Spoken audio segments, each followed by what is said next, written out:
Hello and welcome to Nitro Talk.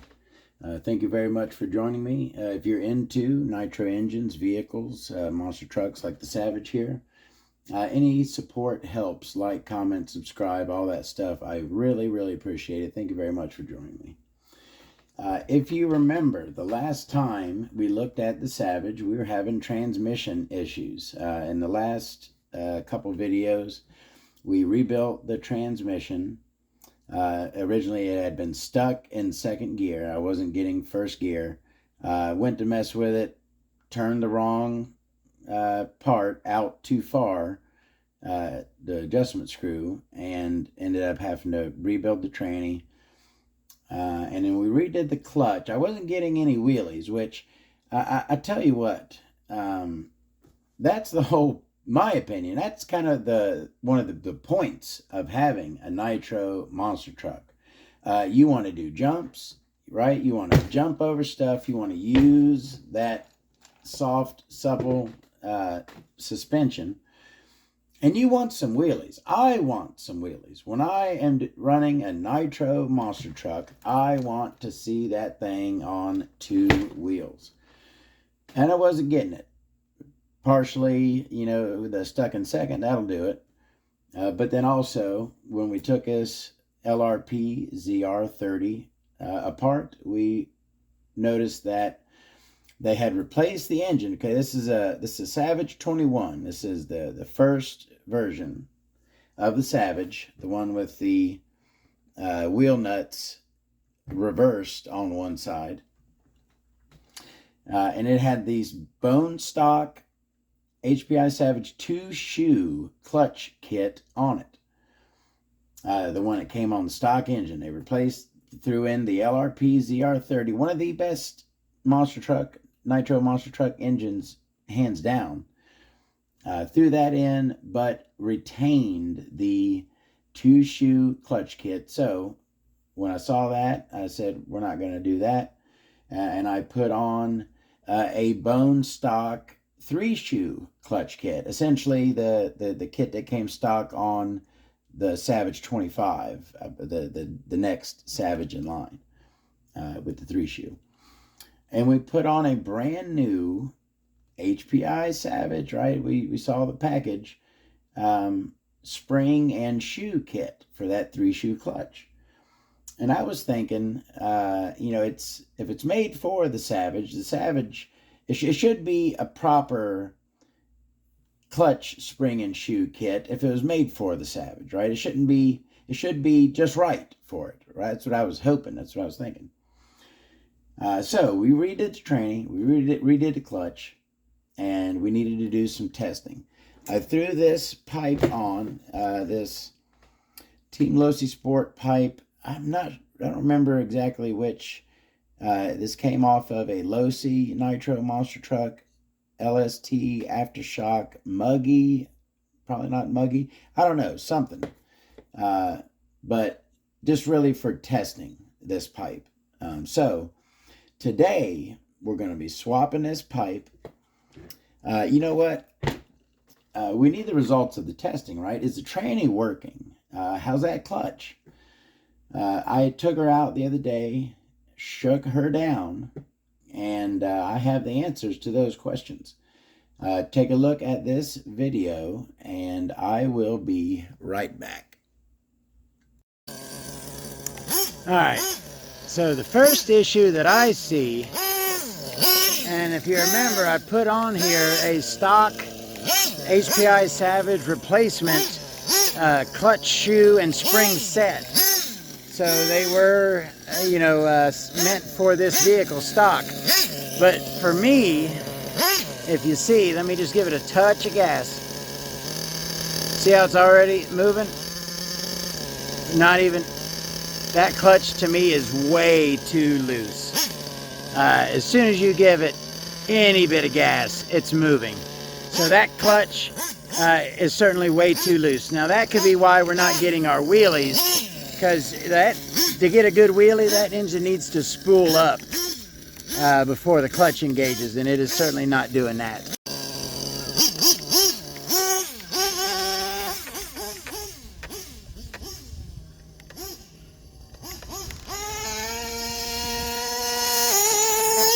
that a shift? That sounded like a shift. Is that a shift? Yes, that is a shift. We are shifting. And it seems to be shifting fairly, it doesn't seem to be super high or super low that it's shifting. Kind of shifting, it winds out a bit and then shifts. That's about where you want it. Let me get one more little run here. Yeah, that's definitely shifting. Alright, I'm going to lean her out a touch on top. See it kind of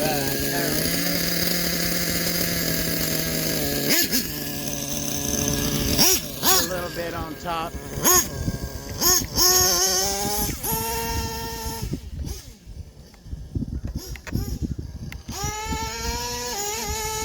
Yeah, that is a shift. Tell you what, I ain't ran a Savage on a track in a long time. Let's do it. Be good.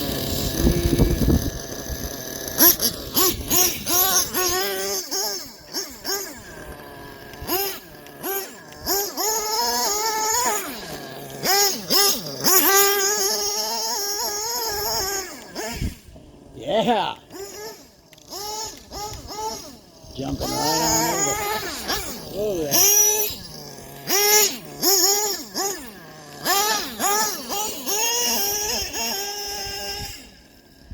She's running pretty good.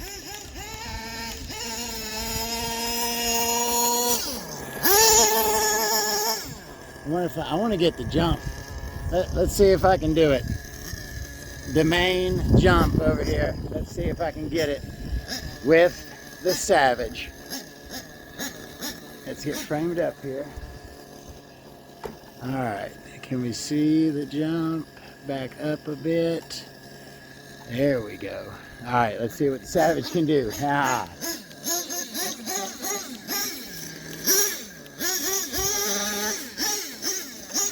Here she comes.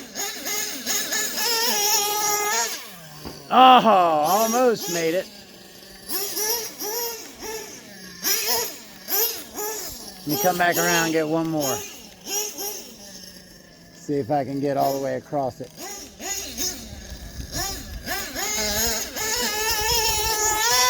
Oh, close. All right, so what did we learn there? Two things. Number one, our tranny is shifting. Awesome. I dig that. And I said in the video that it seems about right, but I feel after going back and looking at it and mulling it over a bit, I think it's a touch loose.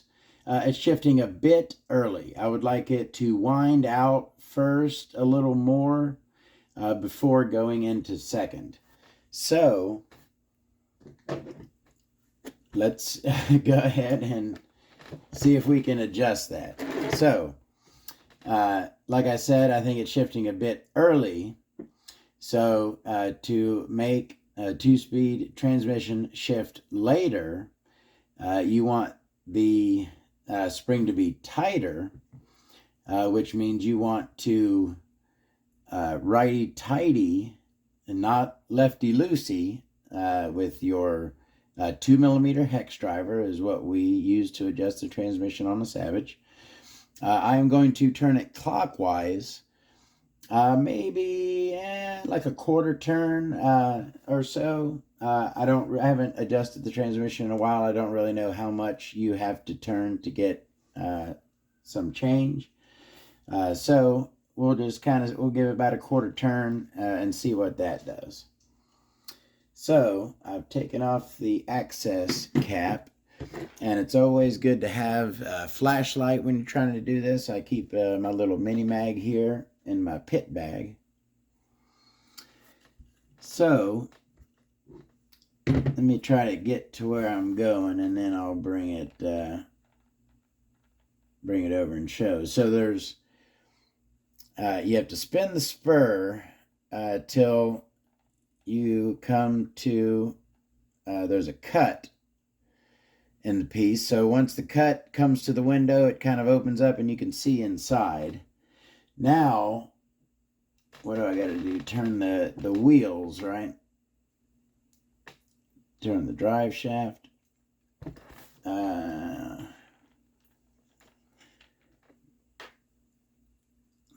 All right, give me a sec.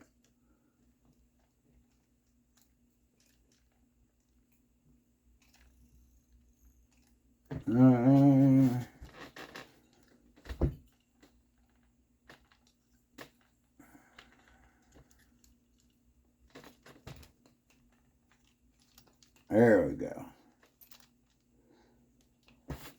Beautiful.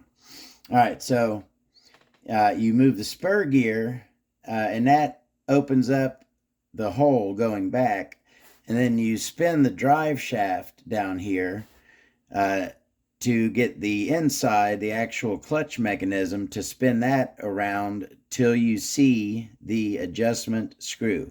The set screw is on top, the adjustment screw is on the bottom, and it is the adjustment screw is at a downward angle. All right, so I'm right now in the adjustment screw.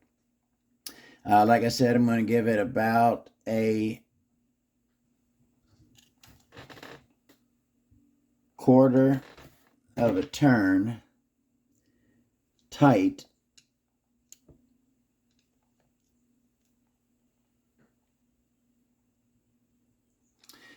I gave it about a quarter turn, tighten, and that is where we will leave the tranny. We wanted it to just shift a bit later, so I gave it about a quarter turn tight, and it is ready to be tested and see how it shifts now. All right. Well, that took way too long. Let's go ahead and yak this engine out of here. It is, we need to do some work on this clutch. We're going to swap the pipe. So we need to get these motor mount. These are 3mm down here. These motor mount screws. So I grab my 3mm.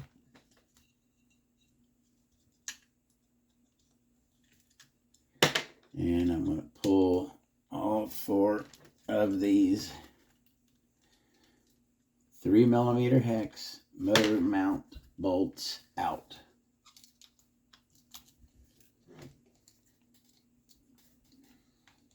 Now I've got this, the HPI Savage. It comes with a manifold for a 2-piece pipe. Okay, for a pipe with a coupler, a silicone coupler. But I so happen to have, of course, this is, you have to have a really tight angle here, as you can see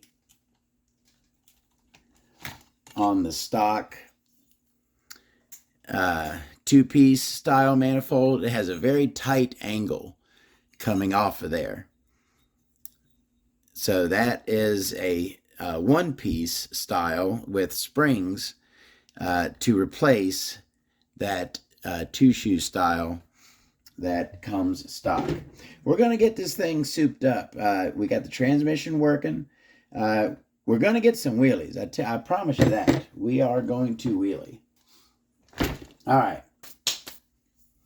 This pipe is going to have to come off of here, so might as well yak that right on off.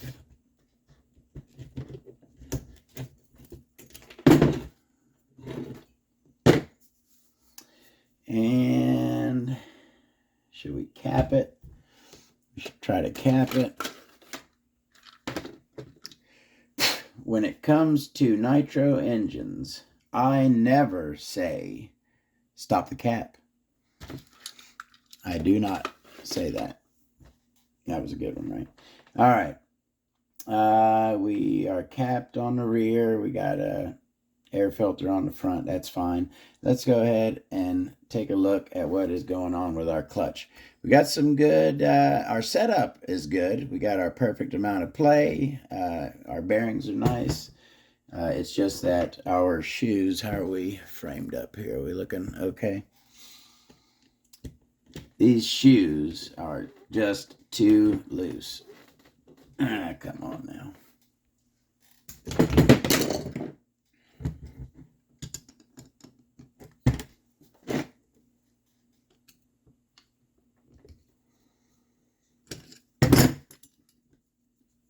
It almost seems, now if you saw that video, I was giving this thing nothing. I was not, as soon as you heard the engine rise at all, the clutch was engaging.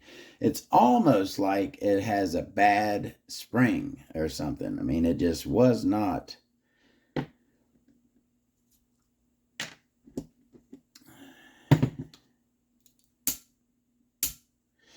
Yeah, I mean, we're getting our snap. It's set up properly. It's just too light. So let's pull this off of here. And I had pulled out my, now you can use clutch spring tools and whatnot. I have one and I use it on occasion when I hit that spring go. But I find that pretty much in most situations, the quickest, easiest way to get clutch shoes off is to just grab a flathead screwdriver and just pry them up and off. My flathead screwdriver is always handy.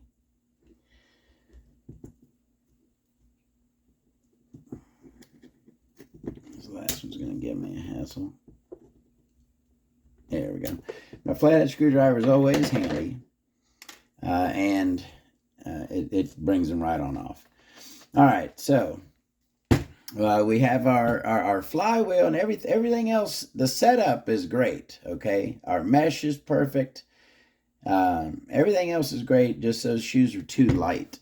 So, real quick, because I wonder,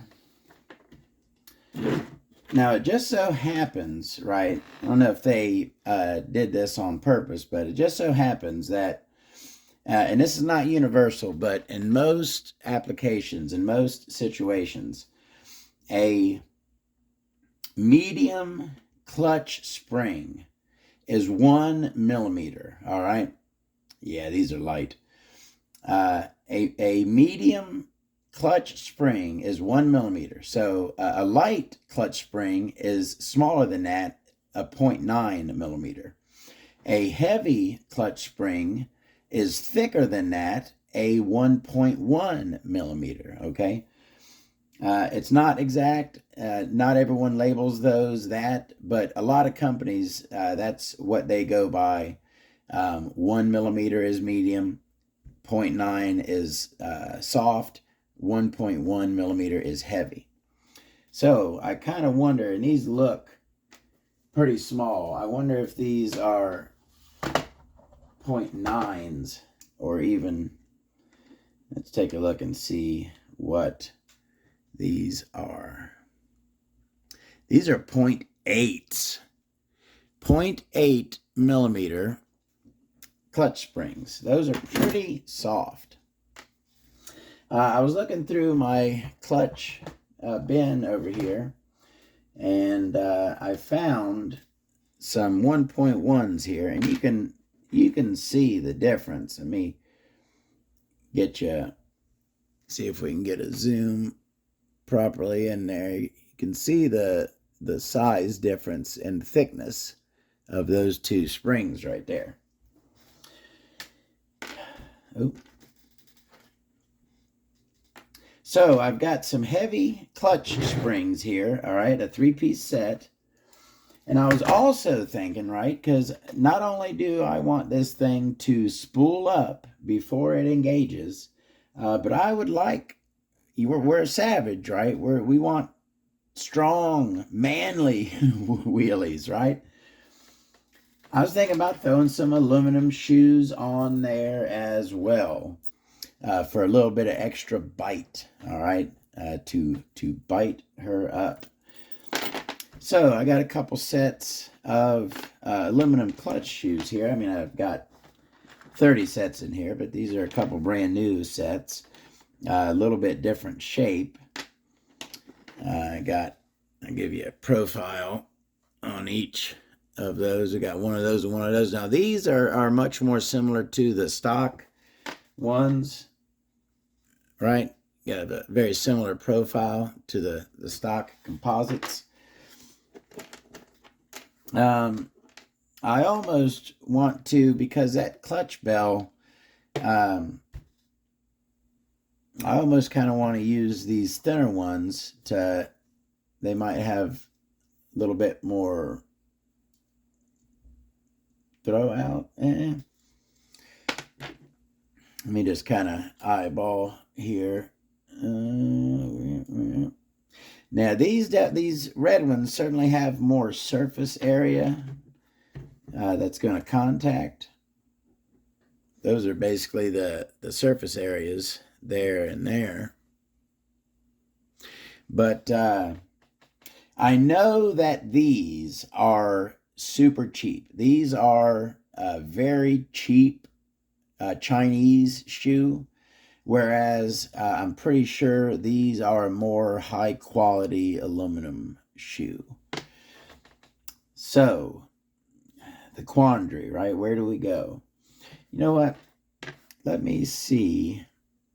First of all, let me throw one of these springs on here and see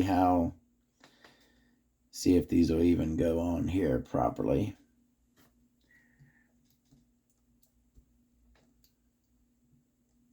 How are we framed up? Not good.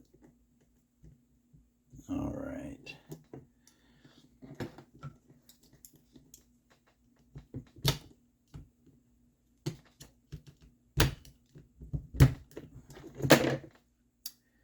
So we've got one, that spring isn't wanting to go all the way. Boy, I tell you what, that might be a little too firm. That is very firm. You know what? That reminds me. So I had this idea a while back. I'm full of ideas. I used to be a lot more experimental with this stuff. I had this idea a while back regarding these clutch springs and shoes here, right? You can measure your spring, right? 1.1. These are 1.1s. Those are 0.8s, right? You can get the thickness of your spring. You can weigh your shoes, right? There's all kinds of stuff you can do. I had this idea, and I bought this scale. It's like a fish scale, a hanging scale, right? And I had the idea of attaching it to the shoe and pulling on it to see how much weight it took to lift the shoe off of the, to kind of measure the springs with that scale thing. It was an idea. I bought the scale. I kind of, it was kind of hard to figure out, well, how do I attach it to here? I never worked that totally out, but it was an idea. Let me see if I can get this spring to seat properly. It's not, I might have to put a different clutch nut on here. Yeah, I'm going to need a different clutch nut if I run these shoes and springs. Do I want to? I tell you what, that is certainly a heavy clutch. My only concern is, oh, you know what? That spring, okay, that's not so there's more tension right now on the spring. Let me get you and show you what's going on here. So, are we? You can see that spring is not seated in the in the cutout area, in the spring seat area, where it should be. It's sitting up on the nut part. So that spring has more tension than it would if the spring was down in its gully, in its channel, right? That'll work. The spring has more tension on it because it's up on the nut, not down in the groove. The groove, Todd, you idiot. The groove. It's a groove. Holy crap. As I'm getting older, I've always been, I have a high vocabulary, right? I like knowing which word to use in which situation, right? And the past couple years, I have the word, but they escape me, right? It takes me a second sometimes, and it's been pissing me off because I'm quick-witted Todd, you know what I mean? I need to be faster. Anyways, I'm going to do it. I'm going to run these. They are going to be, I tell you what, we are certainly going to get some, this thing will certainly be able to spool up before engaging, because these are, even when I'm going to put a different clutch nut on it with the groove a little bit higher, right? So the spring can sit in the groove. Even taking that little bit of tension off, these are still going to be some pretty heavy clutch shoes and springs. So, but I like them heavy. It may be too heavy, but only one way to see. All right, so I need to put on here a different clutch nut. Now this clutch nut, the groove is pretty much all the way at the bottom, right? The groove is at the bottom of the clutch nut. So I need a clutch nut with a groove a touch higher. Maybe something like that. Put it on that way. And looks like we'll move that groove up. All right. Definitely it'll sit right about there. So yeah, that groove will come up. And hopefully it'll seat properly. All right. So we're going to remove this clutch nut. How y'all doing? Hope y'all enjoy. We're working on the Savage. We're just hanging here, shooting the crap, shooting the shit. I try not to curse because I know children watch these videos. But you know, truth be told, in RL, I am a cursor. What's going on here? This thing. It's not wanting to. There we go. Okay, just had a little something in it. All right, so let's give this clutch nut a good tighten.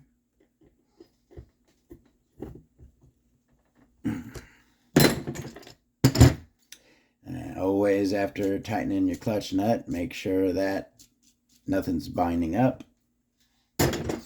All right, so we should be able to throw this back on, and now our clutch nut is sitting higher, so we're going to have to redo our shim situation, but that's fine. All right, let me sneak in here. This part of the video is going to be about 10 or so minutes of me getting frustrated, but ultimately triumphantly figuring something out and getting the job done. But it's a very long process in the video, so I figured I would cut that out and very succinctly show you exactly what was going on, okay? So I'm redoing the clutch, and this kind of happens not when you are throwing on just simply replacement original stock parts. A lot of times that stuff is going to go on a lot easier, but the stage I'm at is where I am retrofitting aftermarket parts, right? Parts from other vehicles. So those parts sometimes are going to require a little bit of convincing, right, to go into place, or a little bit of ingenuity. So here's the situation that I was up against, okay? As you can see, let me get in real good here. So as you can see, I'm trying to install this clutch shoe and spring, but the clutch nut sits so high that up here where I need to pry this shoe over to go around the clutch nut, the shoe and spring are sitting so high that the clutch pin does not contact the spring. So when I try to pry it over, it just moves right on out of the groove, you see, and I can't push it on down. What you normally want at this situation, you want the pin to come up and catch the spring so that the spring will stay in place as you pry it around the clutch nut, right? So you see what I got going on here. It's sitting so high that it's giving me a problem, okay? So I fiddled around with that for a few minutes, and then I thought about it, and I figured something out. So what I basically need is to keep that spring in place, right? I thought about maybe, a C-clip or something going around it, but then it's going to be kind of hard to get in there. And then I thought about this. This is a pin out of a flywheel, a clutch pin that I took out of another flywheel. And what I do with this is I simply throw it, let me get it, sorry. I throw this right in the top through the shoe and spring. All right. So basically this pin is now contacting the bottom pin, essentially making it one long pin, right? So now that I've got that in place, sorry about the zoom, and it's hard to do this. I'm watching my camera and trying to do it. So now that I've got my little tool there in place, I can pry it around and the spring will stay in place. See that? The spring stayed in place and I was able to push it on down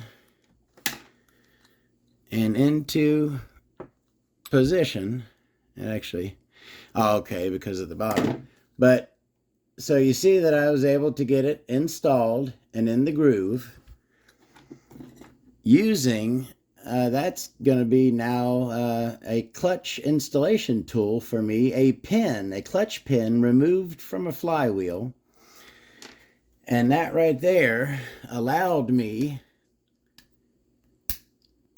to get that spring and shoe mounted on down in place. So we'll get back to the video after I get the springs and shoes on. But what do y'all think of that? Does anyone else, I'm sure someone else figured that and went out before me. But I like that. I like that now as an extra little tool in my arsenal of getting clutches installed. A pin removed from a flywheel. I really like it. All right, back to the Savage video. That worked beautifully. Yes, I had to, I found a flywheel that I could pry a pin out of. I pulled this out of a flywheel. But I tell you what do y'all think of that? That worked beautifully. That's my new, I had to keep it in here with my clutch nuts. I don't know. I'm going to forget where I put that, but I like that idea. Got that clutch on there ASAP. Now, not every time is it going to be set up like that to where it's a pain in the butt, right, to try to do it. But in those situations, that tool helps a lot. Okay, I'm going to move on. So we've got a nice, tight aluminum 3-shoe clutch on here. Let's see how we're going to have to adjust the shimming.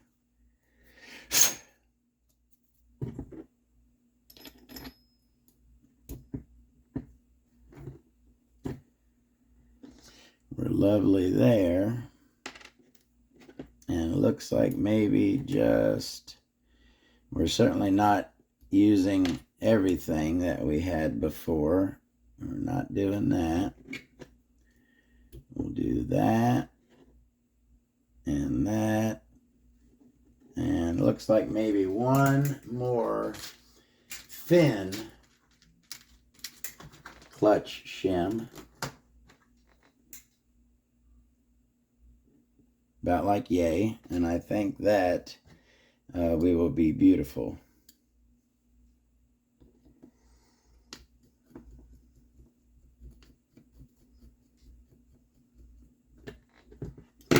Give it a test. That's lovely. Just a little bit of up and down play. And we can go ahead and fully tighten. All right, we have a new, tighter aluminum clutch on.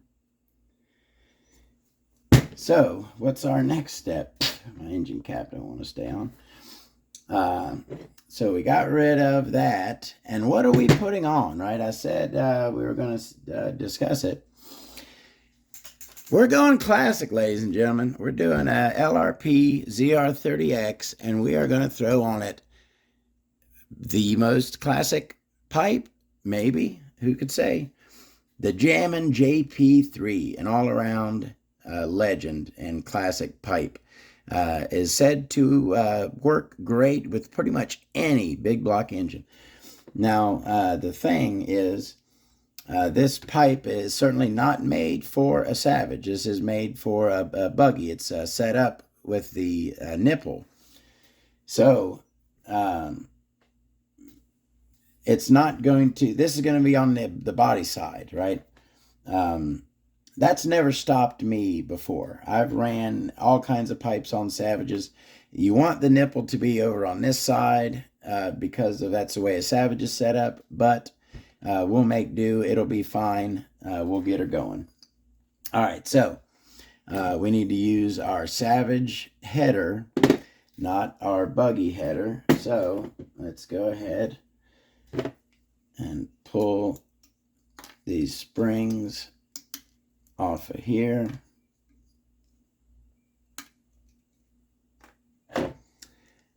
Remove our old header. Put on our new header. Well, that sounds gritty. And we are going to be like that. So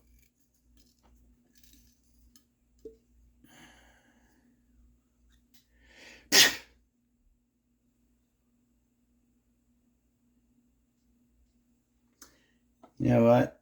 Let me, 1 second. This just has a lot of crud inside. I just want to hit it with some air real quick. It's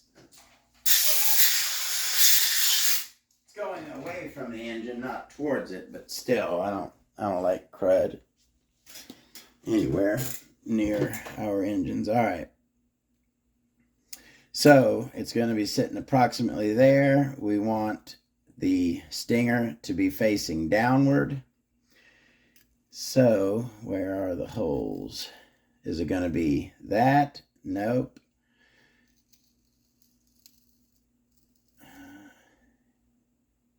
That? Well, I don't really look right either. Okay, we're going to, all right, it's got to be that set of holes, yeah.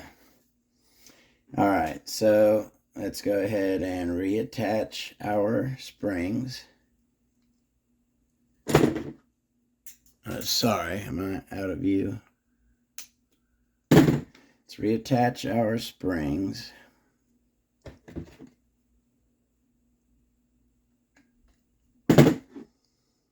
And we'll throw the pipe onto the engine.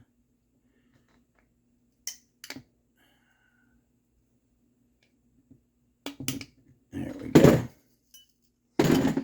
And let's see, got a little tear in our coupler, but it's not too bad. All right, that coupler is going to be too large. This pipe will not fit over it. So let's take that coupler off. That is a pretty thick coupler.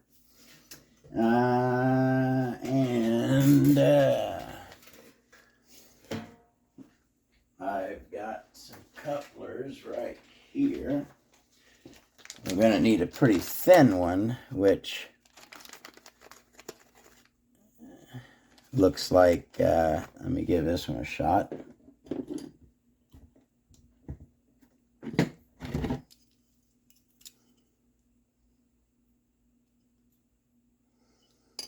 And lovely.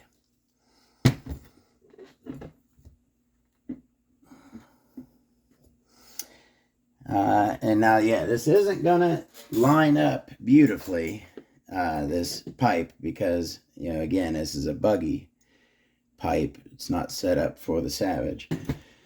But that ain't going to stop us. We are going to run it. Let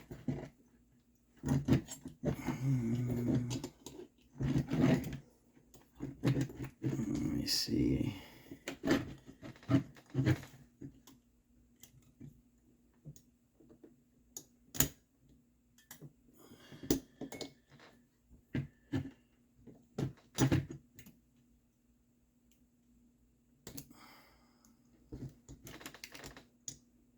There we go. Got our spring on. Make sure our coupler isn't bunched up. Looks like it might be. There we go. Just make sure our coupler is seated nice and flat. All right, we have our pipe on.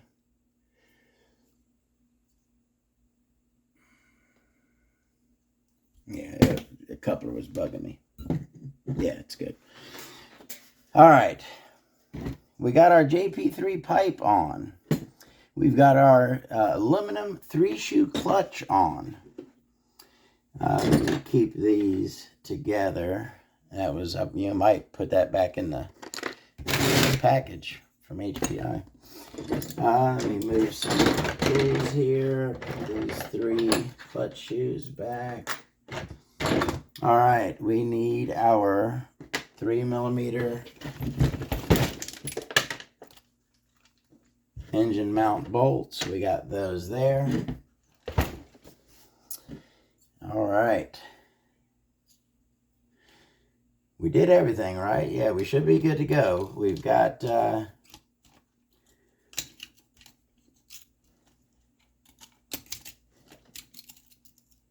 everything set up good as we can. All right, let me go ahead and start those engine mount bolts. We'll get our pipe hung properly over on the other side. We will set our mesh.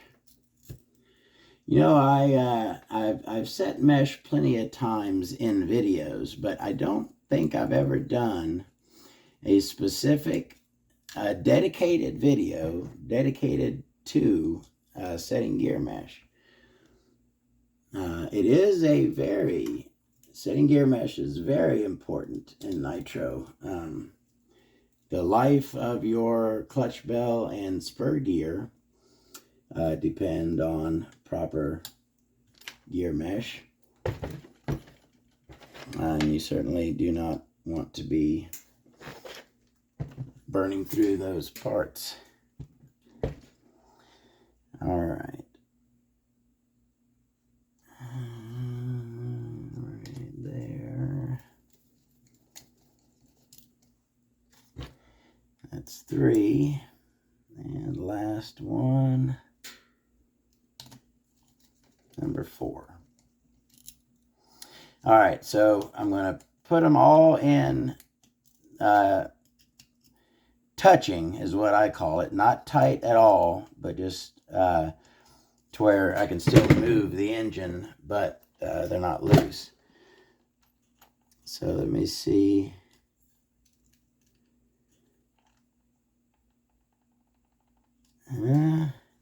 About, if I could keep it right there and lock it in place, that was kind of lovely. So let me see. Lock 2 of those.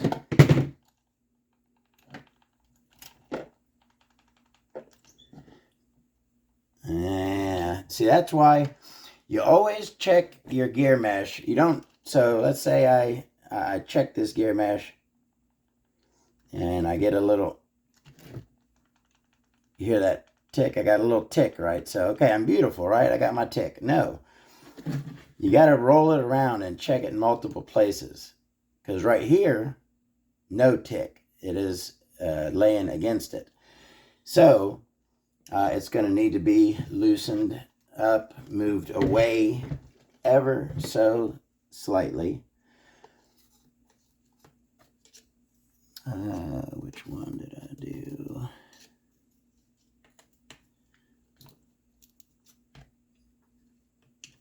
So I'm going to re-loosen those 2 that I just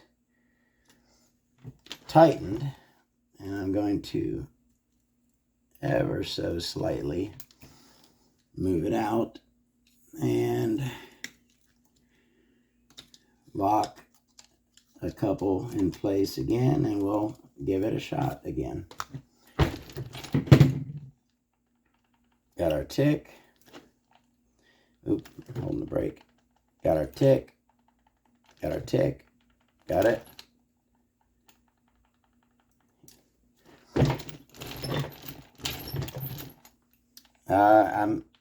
Got our tick. Got it. It's just an ever slight tick, right? It's not a big tick. We've got it. No matter where we move our clutch bell, we've got a nice little tick, a nice little space in between the clutch bell and spur gear. You know, the paper trick, I've never, I have tried the paper trick before, but I don't like it for whatever reason. I kind of like just doing it this way. And then now the second thing with setting gear mesh, we're gonna, I locked 2 of them, and then I tested it right. And then once I found my perfect gear mesh, I locked them all down.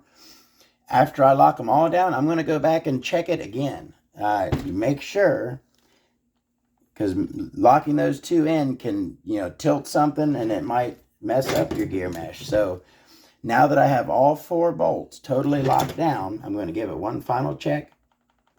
Tick. Tick. Beautiful. Not too tight, not too loose. Our gear mesh is lovely. I'm going to reconnect my throttle arm right there. Now let's get this pipe mounted. Our engine is mounted, our gear mesh is set. So we're going to want this pipe. Now again, because it's not made for this vehicle, we're going to be kind of asking it nicely, so to speak, to go where we want it to. Our springs are going to get a little bent there, but that's okay. What do we got here? 2.5 or 2?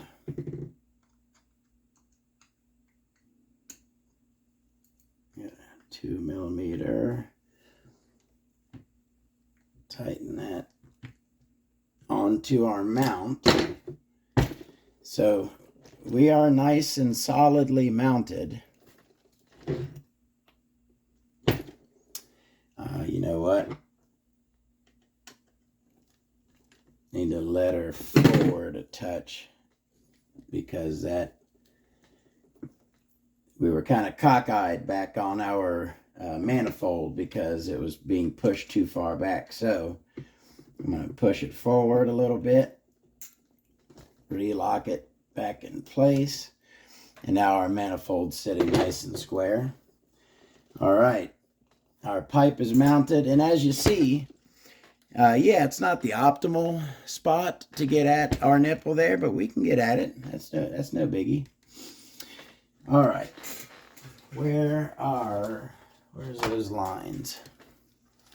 We're going to put our fuel lines and our tank back on, and we're going to be ready for testing. Thank y'all for hanging out with me, getting a look at this thing, getting work on it with me. So I usually, I'll have my fuel filter right there. So that goes to the engine, and I'll usually take and I'll zip tie my fuel filter to this body mount right here. It's kind of where I like it to be.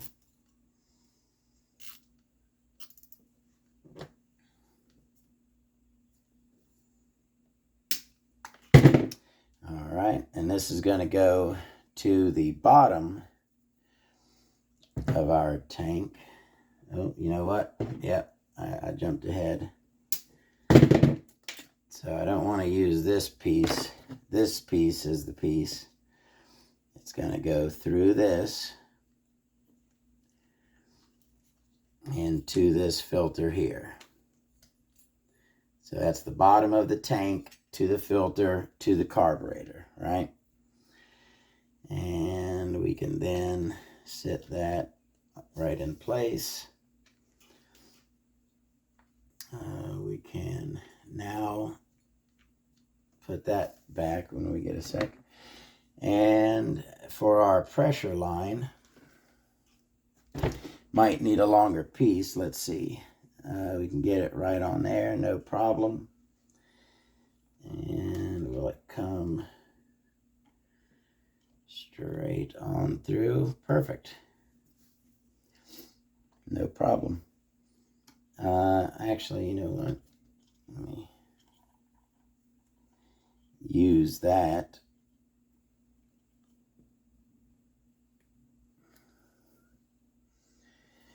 All right, so we've got our pressure line. I don't know about that routing, but it'll work. Got our pressure line, and we have our fuel line. Looks like that's a bit. I'm going to take just a bit off of this and square it up.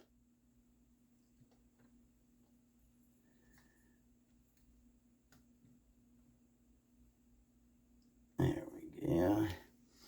And then go ahead and mount our fuel filter in place. I don't like it flopping around.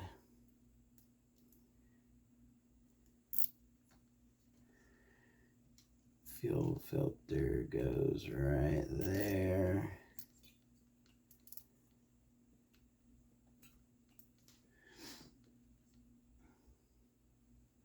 Word. All right, that's pretty much it. Got our fuel lines back in place. Pressure line, we got a new pipe, we got a new clutch, and we adjusted our transmission. So that's what we did. We tightened up our transmission about 1/4 of a turn, tighten on the adjustment screw to make our second gear engagement a little later.